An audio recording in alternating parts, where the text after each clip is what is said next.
Welcome back, folks. I'm Kenjamin, and today's video is about dungeons and patches. I know you're probably expecting Dungeons and Dragons, but I mean, today's video is about dungeons and patches. I'm sorry to disappoint. But yeah, so we are in the desert zone, and we are here at the Bat Shrine, or the Bat Cave, whichever you prefer. Probably Bat Cave. But all dungeons are going to follow a similar formula in that there are basically 3 stages to a dungeon. So the first 2 rounds, or the first 2 stages, have mobs or just monsters that you have to take down. And in the final stage, you go up against a boss. And a boss also has 3 or 4 rounds to them as well. And you'll see what I mean in just a little bit. So before you can even proceed to the next area, you have to make sure that you take out every single monster, even in the passing areas as well. So in this first round, or this first stage, we have these bats that we had to take out. Pretty simple. And I'm gonna go ahead and switch out my mount really quickly and summon another one to help me out in battle. And of course, there are these really annoying terrain that you have to go through. Not all dungeons are going to be like this. Each dungeon is unique and different. And this is actually my first time seeing this monster, this octopus looking thing. But it's pretty cool. And I'm just going to go up and take this as a pin. And now we've reached the second stage, which is another set of mobs. But in this case, these monsters come in waves, I believe. Oh wait, no, okay. So this stage and the first stage was about the same. You have these really big monsters that you have to take out. Pretty simple. And here I'm just deciding on what fruit I want to take because, I mean, I can combine my fruits into a much stronger combination. And now we've reached the boss, the Jumbo Bombat. And so we have reached the I think this is the second phase, or first going into the second. So the boss becomes frenzied, and so any attacks that you shoot at the boss will be deflected and will not injure the boss. And so you got to be extra careful because the attacks that you shoot at the boss in the frenzy state will be shot back at you. So you got to be careful that you don't hurt yourself. Alright, so after you take out the boss, you have a chance of catching it. And this is different from regular monsters. You have to make sure that you go around 3 loops before you're able to capture this monster. And all bosses are able to be captured, by the way. So we got ourselves a Bombat. And you don't really figure this out until you look like at the monster's name. You see a crown at the top right of Bombat's name. And so that lets you know that, of course, the monster is high grade or has high potential or just is very strong. Honestly, I don't really know what it stands for, but I guess we'll find out through time and as time goes on. But I want to say that the better the crown is, it basically determines like the grade of your monster, and the higher the grade of your monster, basically the longer you can use your monster, the more energy they have. And so you'll see in like the next set of clips that I'm using Bombat for a long period of time. But anyways, once you finish a dungeon or a shrine, you'll go ahead and exit and create a shortcut, a path to the shrine that you just finished. And you'll see the white dotted lines that connect the shortcut to the dungeon. And also note, you have to complete the dungeon. You have to finish it. So you can't just find the dungeon and then magically have a shortcut. And you can't just find the shortcut and then lead it to the shrine. So Bombat, so that's what I mean. My Bombat has a golden crown, and so I have yellow hearts, essentially. That's the only monster that has yellow hearts on my screen. And so that determines how long I get to use Bombat on the field, or how much energy Bombat has.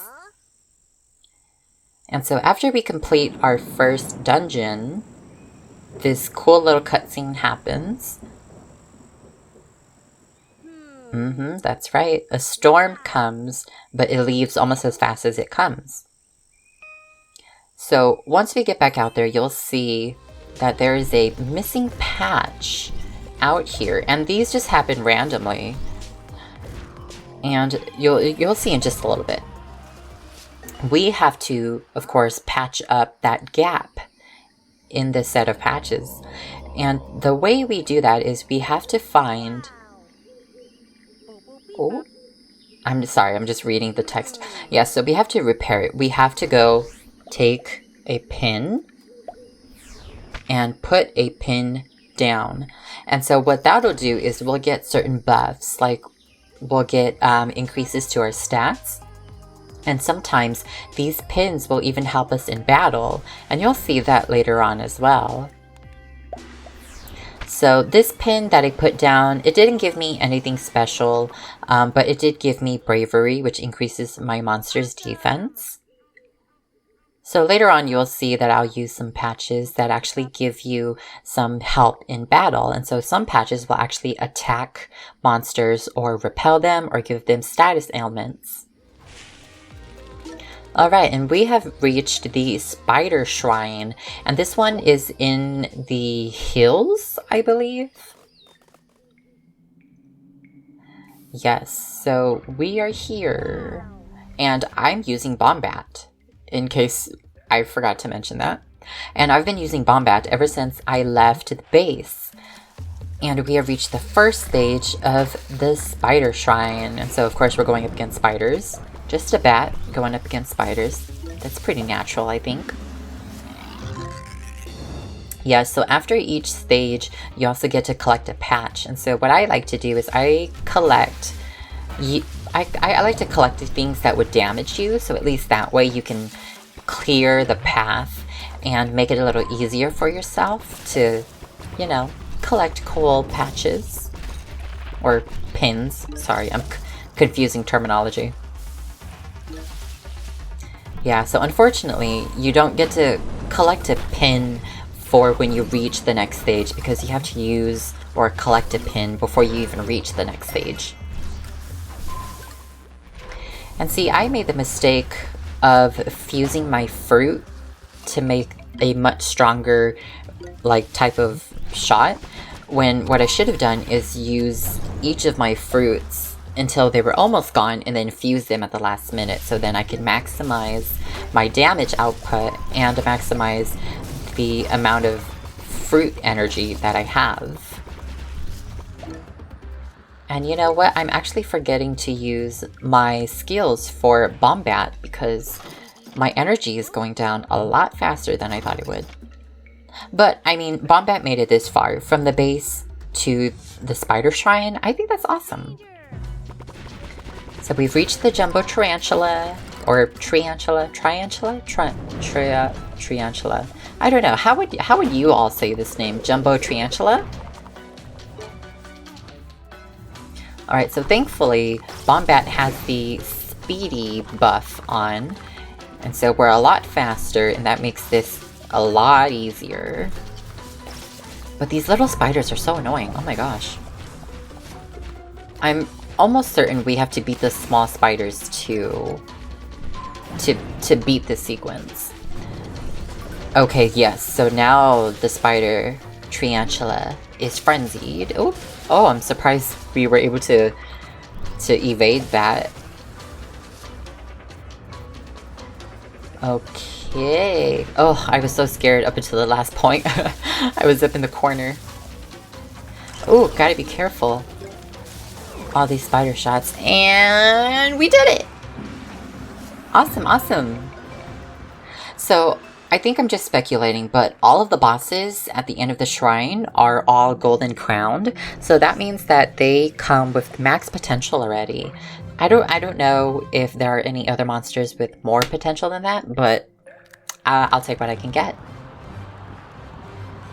Oh, and just to note, even though these monsters are at the end of the shrine, these boss monsters, and you can use them for longer periods because they have more energy, that doesn't necessarily make them top tier or the best. It makes them good because you use them longer, but I think you should just use whatever monsters you see fit. Alright everyone, I hope you enjoyed this video, and if you did, let me know in the comment section. Thank you for tuning in. I will see you in the next video.